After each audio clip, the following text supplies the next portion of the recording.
The elevator only goes down. Most buildings have limits. Floors marked clearly. Boundaries respected. Elevators ding politely and obey the buttons you press. But not this one. When I moved into Tower 181, I was told the building only had 2 basement levels, B1 and B2. Storage, maintenance, nothing special. But then one night, after a long shift, I saw it. B3. A button that hadn't been there before. Unlit, old, almost, greasy. I thought maybe I was just overtired. Or hallucinating. But the next night, it was still there. And when I pressed it, the elevator didn't ding. It groaned. And began to descend, far deeper than it should have. The numbers on the panel blinked off. The walls started to sweat. And for just a second, I swear, I heard someone whisper my name. What I found down there wasn't just another floor. It was a place that remembers things you've forgotten. A place you only visit if it wants you to. And once it knows you're curious. The elevator only goes down. Chapter 1, Button B3. I've lived in Tower 181 for 3 years. The elevator's always been slow, noisy, and normal. Until last Tuesday. I got home late, stepped in like always, and went to press my floor, 9, but then I saw it. B3. A button I swear had never been there before, worn, dirty, out of place. It looked old. Like it didn't belong. I didn't touch it. Just stared. The elevator didn't move. Not until I pressed 9. Then it gave a weird clunk, not like a ding, more like a swallow, and started moving. That night, I couldn't sleep. I kept thinking about the button. Dreaming about it. The next night, it was still there. So this time, I pressed it. The lights dimmed. The elevator began to descend past the labeled floors, B1, B2. Then nothing. When it stopped, the doors opened to blackness. Not darkness, blackness. Thick. Still. Like the air itself was waiting. I leaned out. Wet concrete. Rusted pipes. Breathing walls. And then I heard it, far off, something dragging. I stepped back in. The doors closed slowly, like they wanted to keep me. When I got home, B3 was gone from the panel. But there was mud on my shoes. And I don't remember stepping out.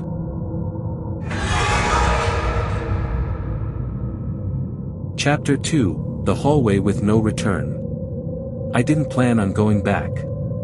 After that first night, after the button vanished and I woke up with dirt on my socks and no memory of leaving the elevator, I told myself I must have dreamt it. But then the dreams got worse. I kept hearing the elevator in my sleep. The ding, the slow groan of the doors. And every night, it stopped on B3. Always B3. By Friday, the button was back. Glowing. I told myself I'd press it one more time. Just to prove it was real, or not. So I did. The doors opened to the same black hallway. Only this time, the lights in the elevator didn't stay on. They flickered. And then they died. I stepped forward anyway. The air was thick and warm, like a mouth breathing on me. The hallway looked like it was made of concrete, but it pulsed faintly beneath my feet, like walking on something that had veins. No doors. No signs. Just a long corridor that didn't end. I turned around after maybe 10 steps. The elevator was gone. Not closed, gone. Replaced by another stretch of hallway, identical in every way. Even the shadows. That's when I heard the dragging again. Closer now. Wet. Rhythmic. Like something pulling itself forward without legs. I walked faster. Then jogged. Then ran. No turns. No exits. Just hallway. And then, a door. Metal. Rusted. No handle. Just a slit at eye level. I looked in. And saw myself. Not in a mirror, in the room. Hunched. Pale. Watching me. Grinning like it had just remembered something I'd forgotten. It reached up and pointed behind me. I turned. Something was standing in the hallway. Not crawling. Not dragging. Waiting. Its head touched the ceiling. Its face, if that's what it was stretched too wide, like it had too much skin and no bones underneath. It didn't move. But I could hear it. Not speaking. Breathing. I ran until my lungs burned. And somehow, I found the elevator again. Just there. Like it had always been. I dove inside. The doors shut. No button this time.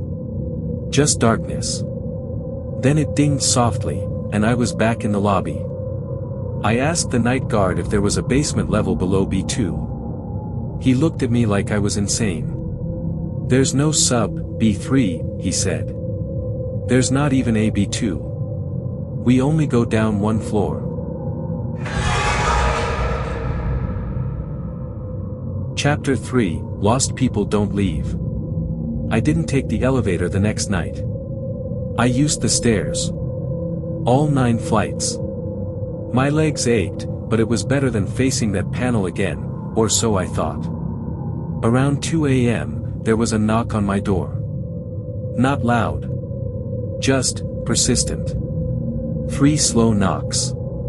Then silence. I looked through the peephole. There was a man standing in the hallway. Mid-30s, pale, thin, wearing clothes that looked decades out of date, like something from the 70s.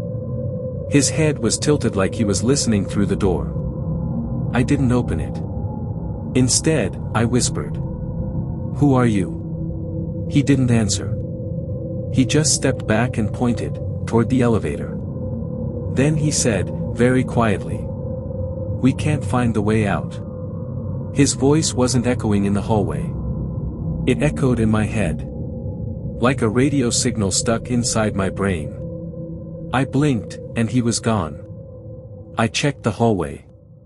Empty. But there were wet footprints leading away from my door. They disappeared in front of the elevator. Which, when I looked, had the button B3 glowing again. I didn't press it. But I did go downstairs to the lobby. The night guard was asleep. Behind him, on the wall, was a faded bulletin board. And in the corner was a small notice, yellowed with age. Missing, Jonathan R., Apt 913. Last seen entering elevator, October 1979. Never exited. My apartment. I turned back toward the elevator, and saw the man again. Standing inside. Smiling now. As the doors closed, I swear I saw my own terrified face standing just behind him.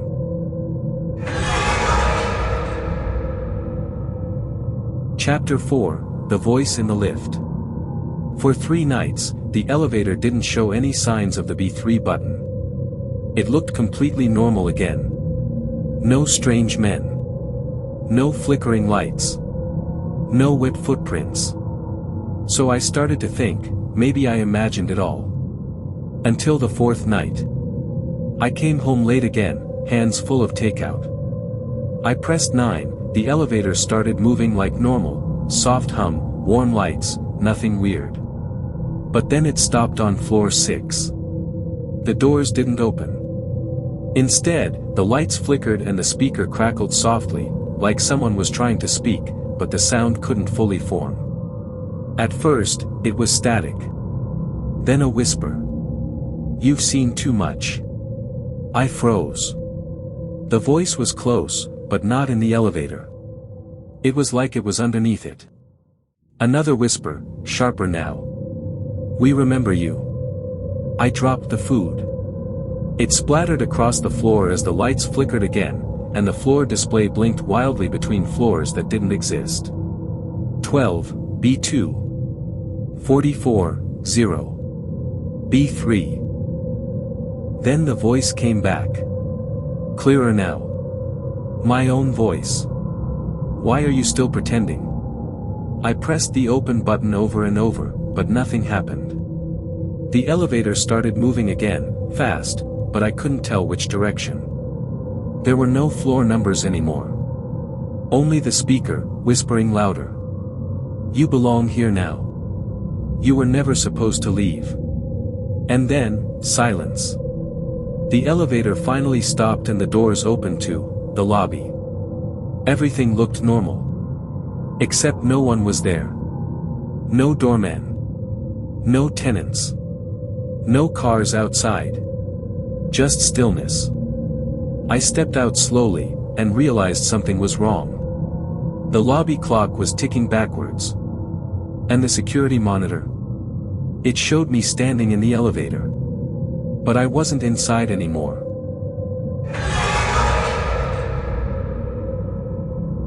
Chapter 5, The Final Descent. I didn't want to get in the elevator again. Not after the voice.